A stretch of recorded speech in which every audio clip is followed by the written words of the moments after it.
2000년의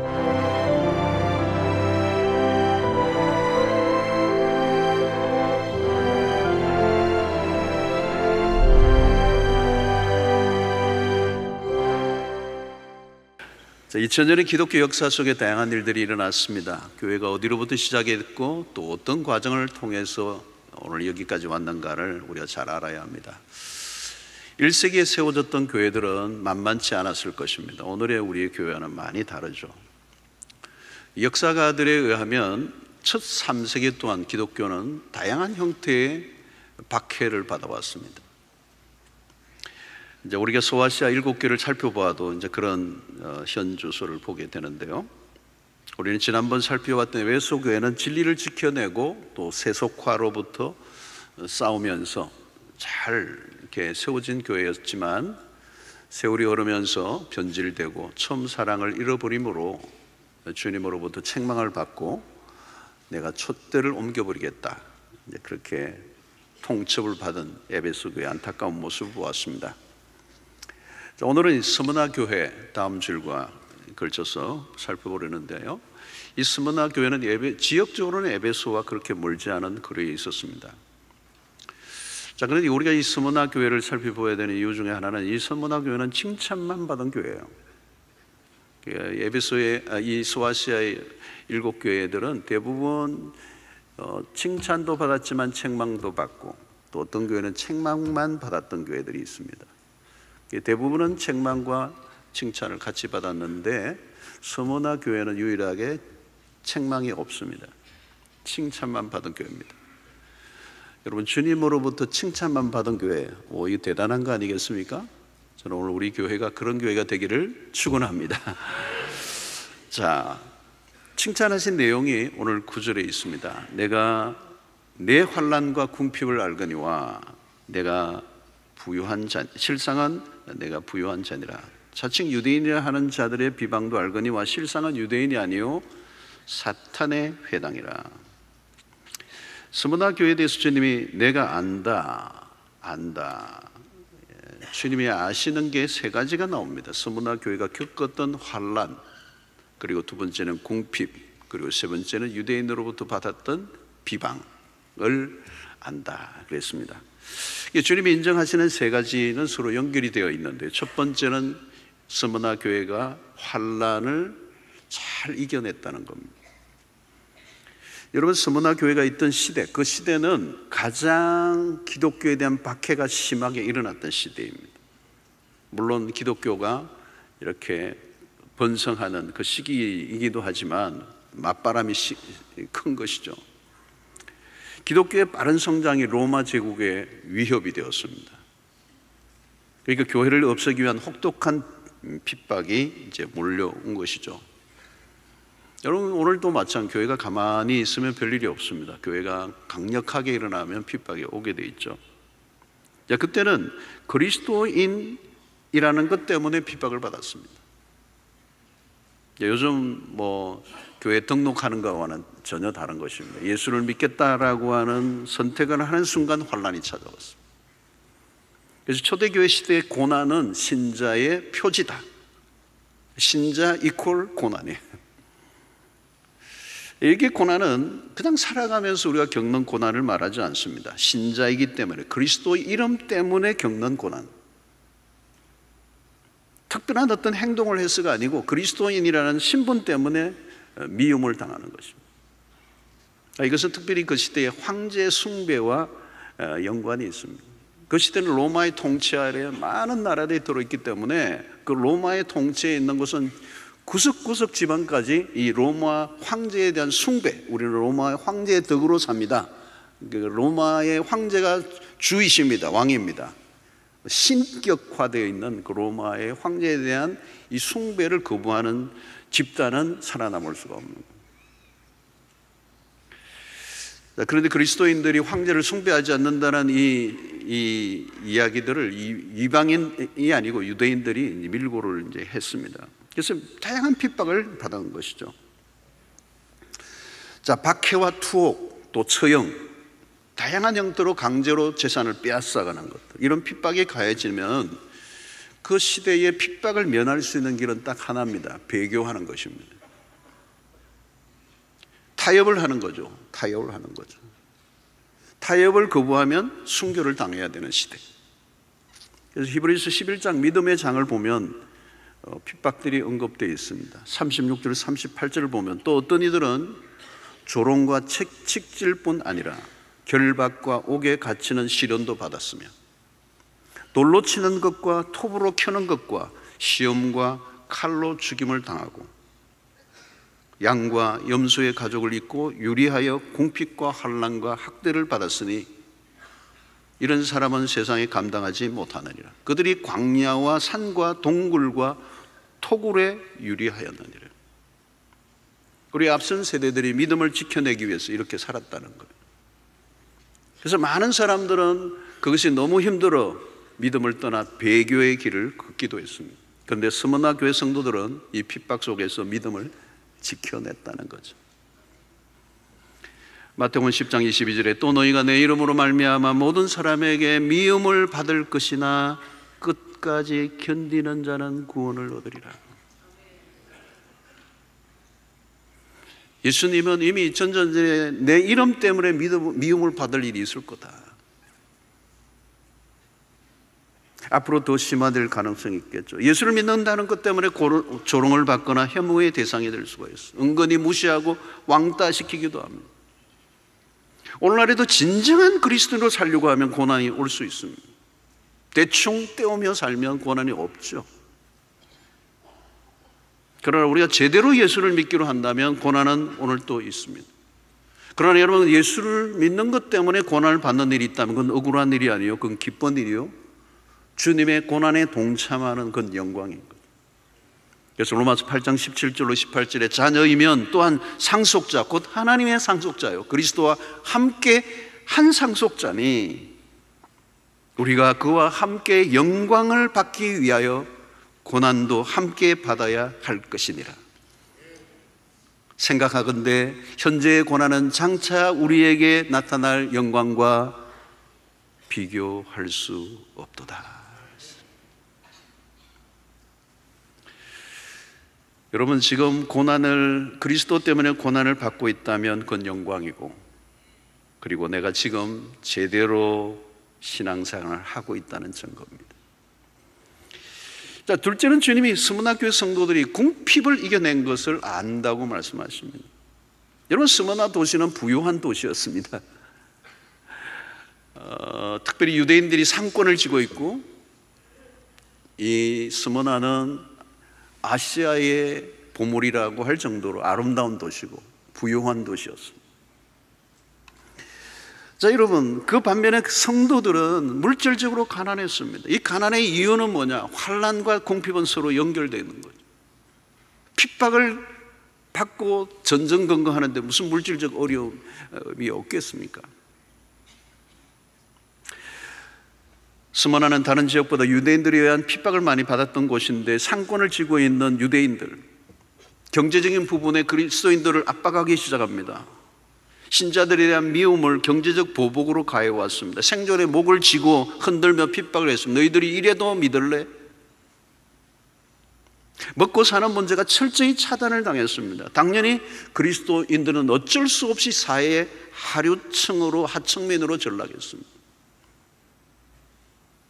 예수를 믿는다는 것 때문에 취직이 안 되고 어디를 가나 미움을 받는다고 생각해 보십시오. 한두 사람이 어렵게 하는 것이 아니라 구조적으로 괴로움을 당했다는 것은 스무나 교인들이 얼마나 어려움에 처해 있는가를 보여주는 것이죠. 신앙을 지켜내기 위하여 늘 이주하며 살았습니다. 핍박이 닥치면 다른 곳으로 피신을 해야 되었습니다. 당연히 물질적으로 풍요로울 수 없는 환경. 그래서 신앙을 붙들고 살아갈 때 가난은 피할 수 없는 일이었습니다. 성도 여러분, 생존의 문제는 작은 문제가 아니죠. 가장 현실적인 문제입니다. 아이들이 배가 고파 울면 이건 미치는 거잖아요. 그러니까 신앙을 선택한다는 것은 그 시대에 추상적인 일이 아니라 한번 가볼까라고 하는 정도의 수준으로 교회를 다닐 수 있는 시대가 아니에요. 가장 현실적인 문제가 닥치는 거예요. 생사가 달린 문제. 그래서 그리스도를 따르겠다는 결정을 하는 순간 가난한 삶을 살기로 선택해야 됩니다. 그래서 그리스도인들은 어쩔 수 없이 대부분 다 가난한 사람들이었다는 거예요. 이게 서머나 교회예요. 그래서 여러분, 서머나 교회에 대한, 그런데 주님의 칭찬을 들어봐. 너희들이 궁핍 속에 살았지만 실상은 부유한 자들이다. 우리말로는 여기 그러나 이 밭 접속사가 빠져 있는데 헬라어로 보면 이 접속사가 붙어 있어요. 내가 너희들의 환난과 궁핍을 안다. 그러나 너희들이 부유한 자다. 물질적으로는 가난했지만 영적으로는 부유한 자다. 이건 라우디게아 교회와는 정반대예요. 라우디게아 교회 성도들은 나는 부자라 여겼지만 주님이 보시기에는 그들은 헐벗은 자들이었어요. 여러분, 영적으로 부유하면 물질적으로 좀 부족해도 마음이 넉넉하죠. 그런데 영적으로 헐벗으면 돈을 아무리 가지고 있어도 마음이 거지 같아요. 거지 같은 마음이 뭡니까? 늘 부족해요. 아무리 가지고 있는데도 부족해요. 목이 말라. 안 채워져. 더 가지지 못해 안달이 나 있어. 그게 거지죠, 거지. 그러나 여러분, 영적인 부유함의 상태가 되면 결핍 정세가 사라져요. 내가 가난하다고 느끼는 게 문제잖아요. 내가 가난하게 느끼면 가난한 겁니다.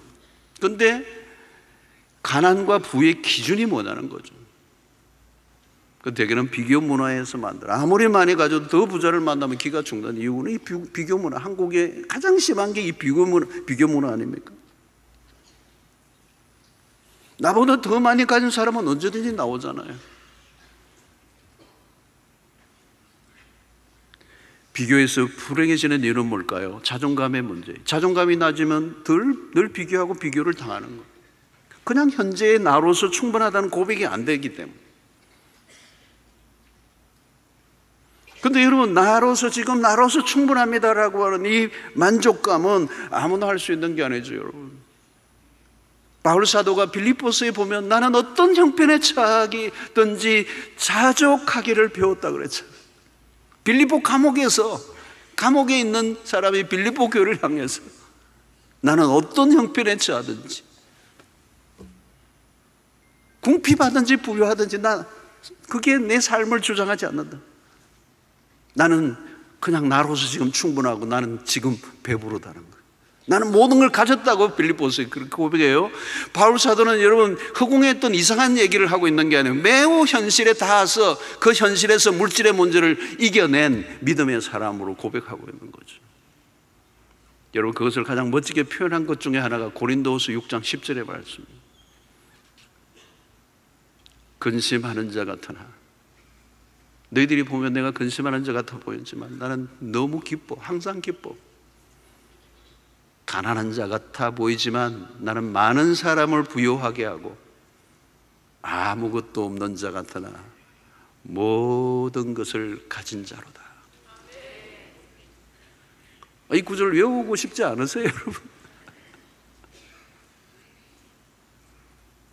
외우기 너무 길면 끝에만 외우세요. 아무것도 없는 자 같으나 모든 것을 가진 자로다. 여러분, 어떻게 이런 고백을 할 수가 있습니까? 이렇게 살게 하는 힘은 하나님으로부터 나온다는 거죠. 1세기 그리스도인들, 그 가난을 통하여 믿음을 증명해냈습니다. 그런데 이 스무나 교회 성도들은 그리스도가 걸으신 길을 따랐던 것이죠. 승리의 길. 눈으로 보면 실패처럼 보이지만 주님이 거셨던 그 길을 걸어갔던 스무나 교회의 성도들은 주님의 칭찬을 받을 만했습니다. 셋째, 스무나 교회 성도들은 유대인들의 비방을 이겨냈다는 것. 셋째요, 잔칭 유대인이라고 하나 실상한 유대인이 아니요 사탄의 회당이라. 유대인은 누굽니까? 그 시대에 하나님을 잘 섬긴다고 하는 사람들. 근데 정작 그들이 하는 일은 비방하는 일. 이들은 로마 당국에 각종 정보를 제공함으로 그리스도인들을 공경에 처하게 만들어 악의적 소문을 퍼뜨리고 고발하는 일에 열심이었던 사람들. 그리고 그 원인을 거슬러 올라가면 기독교에 대한 질시였습니다.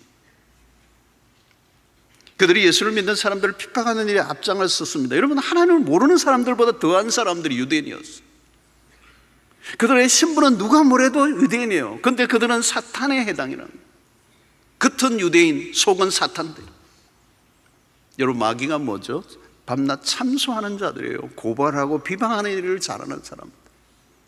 마귀의 다른 이름은 중상모략입니다. 이들은 그리스도인들을 각종 명목으로 고소 고발하는데 앞장을 섰습니다. 가이사가 주님이시다라는 고백을 하지 않는 이 자들을 죽여야 된다는 거예요. 그래서 날 그리스도인들의 동향을 살피고 모략을 꾸며대고 그냥 뒷담화를 하고 공경에 빠지게 하는 거예요. 군중들을 충동하고 그리스도를 위기에 몰아넣었다. 참 악마와 인간의 사이는 경계선이 그렇게 멀지 않아요. 한순간 악마가 된 거죠, 유대인들이. 주님은 스무나 교회 성도들이 겪고 있는 핍박을 잘 알고 계셨습니다. 이 핍박을 받을 때 찾아오는 이 외로움, 고립감, 아무도 모르는 가운데 나만 이렇게 힘든 시간을 보내고 있다는 생각이 들면 마음이 무너집니다. 그런데 주님이 다시 찾아오셨어요. 그들에게 말씀합니다. 내가 너희들이 겪고 있는 그 고통을 내가 알고 있다. 사실 스무나 교회 성도들이 겪는 아픔들은 모두 주님이 직접 겪으신 것들입니다. 주님은 그냥 안다고 하신 것이 아닙니다. 충분히 안다. 너희들 힘들지? 내가 너희들의 고통을 안다. 그들의 고통에 깊이 동참해 주신, 그래서 스무나 교회에 보낸 이 편지는 고난받고 있는 성도들에게는 말로 다 할 수 없는 위로와 용기를 주는 편지였습니다. 사랑하는 성도들, 우리가 믿음을 지키기 위해서 때로는 궁핍을 당하고, 때로는 핍박을 당하고, 때로는 남 모르는 비난을 당할 때가 있지만, 그것은 우리 홀로 겪고 끝나버리는 고난이 아니고 우리 주님이 알고 계시는 고난이에요. 또 우리를 위로하시고 우리를 승리하게 하시는 주님이 있음을 믿습니다. 자, 스무나 교회 성도들이 겪는 핍박을 통해 얻는 유익이 뭘까요? 이 핍박이 우리의 신앙을 순금같이 빚어내시는 거예요.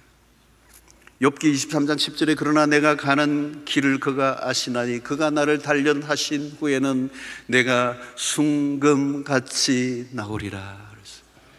여러분, 우리 신앙에는요 불순물이 자꾸 생겨요. 신앙생활을 하다 보면 나도 모르게 내 신앙에 찌꺼기가 생겨요. 불순물이 생겨요. 순수하지 못할 때가 많아요. 잘 안 보이죠, 여러분? 근데 불 속에 집어넣고 나면요 불순물이 꽉 있어요. 그때 순금이 되는 거예요. 시련과 고난을 통하여 믿음이 단련되는 겁니다. 역사를 보면 핍박기를 통하여 기독교는 꽃을 피웠어요. 핍박을 통하여 교회는 더 강력해져요. 교회도 마찬가지, 개인도 마찬가지. 오늘 여러분들 안에 핍박이 있고 시련이 있고 고통이 있다면 하나님께서 나를 더 아름답게 정금 같게 빚어내시려는 하나님의 손길인 줄로 믿습니다. 예수 믿는 것이 어려워지는 순간부터 진짜 우리의 믿음의 싸움이 시작되는 것입니다. 진짜 그리스도인을 찾아내는 거죠. 어려운 시기를 지나면 가짜는 사라지고 진짜만 남게 되는 거예요. 사람이 많은 게 무슨 그게 자랑이 될 수가 있겠습니까? 진짜여야 되잖아요. 옥석을 가려내는 순교의 피가 교회를 교회답게 만드는, 한국교회의 초대 역사는 순교의 피가 있어요. 이 땅에 복음이 쉽게 들어온 게 아닙니다. 많은 우리 신앙의 선조와 선교사들의 복음에 위한 피를 흘렸던 그 결과가 오늘 우리가 누리고 있는 거예요. 어려움을 통과하기 전에는 우리의 신앙을 알 수가 없어요. 지금은 지상의 교회 안에 알곡과 가라지, 양과 염소가 같이 섞여 있습니다.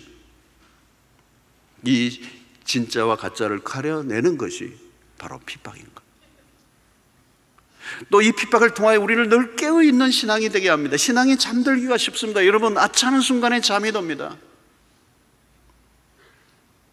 영적인 잠이 들면 마귀가 장난을 칩니다. 영적 전쟁에서 폐잔병으로 전략합니다. 평안한 날이 계속되면 신앙이 그냥 깊은 잠에 빠져서 나에게 무슨 일이 일어나는지 모르는 거예요. 여러분, 핍박기가 있으면요 신앙은 깨어 있습니다. 잠들면 죽는 거니까. 하라 말라 할 소리가 없습니다. 핍박이 몰아치면 모두가 그냥 기도에 무장하고 생명을 겁니다. 그런데 핍박기가 사라져버리고 번영과 평안이 넘쳐 흐르면 기도를 하지도 않고 기도의 자리에서도 졸고 있는 거예요. 그러면 어떻게 되죠? 시험에 드는 것입니다. 마태복음 26장 41절에 시험에 들지 않게 깨어 기도하라. 요 깨어의 줄을 꺼야 돼요. 줄을 꺼야 돼요. 양항색을 덮어야 돼요. 점을 찍어야 돼요. 동그라미를 쳐야 돼요. 깨어예요, 깨어. 왜 그렇습니까, 여러분? 로마서 13장 11절 14절에 또한 너희가 이 시기를 알거니와 자다가 깰 때가 벌써 되었으니 이는 이제 우리의 구원이 처음 믿을 때보다 가까웠습니다. 밤이 깊고 낮이 가까웠으니 그러므로 우리가 어둠의 일을 벗고 빛의 갑옷을 입자. 낮에와 같이 단정히 행하고 방탕하거나 술 취하지 말며 음란하거나 호색하지 말며 다투거나 시기하지 말고 오직 주 예수 그리스도로 옷 입고 정욕을 위하여 육신의 일을 도모하지 말라. 사랑하는 성도 여러분, 오늘 여기 보면 빛과 어둠을 잘 대조하고 있습니다. 지금은 밤이 깊었다는 거예요. 술에 취한 시대라는 거예요. 도덕적 타락이 가속화되고 있다는 거예요. 그래서 지금은 자다가 깰 때가 되었다. 죽는 줄 모르고 사는, 끌려다니는. 여러분, 영적으로 잠이 들면 내가 무슨 일을 하고 있는지, 내가 어디에 있는지 알 길이 없습니다. 그러면 기도의 자리에 앉아도 기도를 하지 않는 거예요, 여러분. 영적인 타성이 찾아오고 매너리즘이 찾아오고 그냥 형식적인 신앙이 되고, 그러면 영적 타락은 그냥 코앞에 있는 거예요. 그래서 핍박이 왜 유익한가? 우리의 타락을 막아주는 거죠.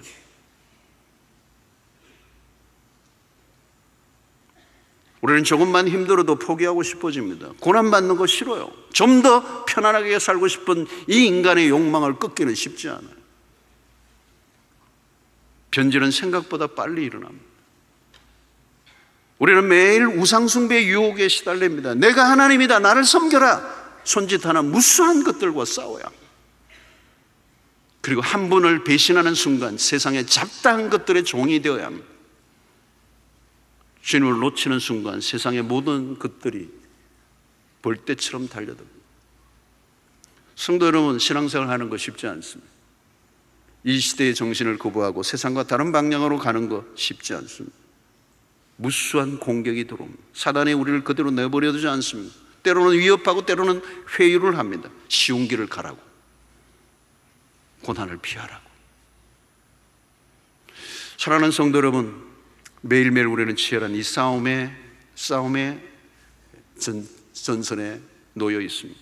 작은 유혹에서부터 승리를 경험할 수 있게 되기를 축원합니다. 고난을 통하여 믿음이 검증됩니다. 여러분은 검증된 믿음을 가지고 있습니까? 믿음으로 물질 문제를 한번 통과해 보신 적이 있습니까? 내가 신앙 때문에 이 물질의 문제를 뛰어넘어 본 건가? 내 물질의 손해를 입었지만 내가 이 신앙 때문에 그 물질의 손해를 경험해 본 적이 있습니다. 믿음으로 핍박을 이겨내 본 적이 있습니까? 여러분, 검증된 믿음이 아니면 어쩌면 그건 가짜 믿음입니다. 검증된 믿음은 행위를 통하여 증명되어야 합니다. 1세기와 다른 상황이에요. 그러나 여전히 믿음의 검증은 절실히 요구됩니다. 내 믿음은 진짜인가? 여러분, 지금 예수 믿는 것 때문에 힘든 게 있으세요? 제대로 가고 있는 거예요. 가짜 신앙으로는 이 시대를 버틸 수 없습니다.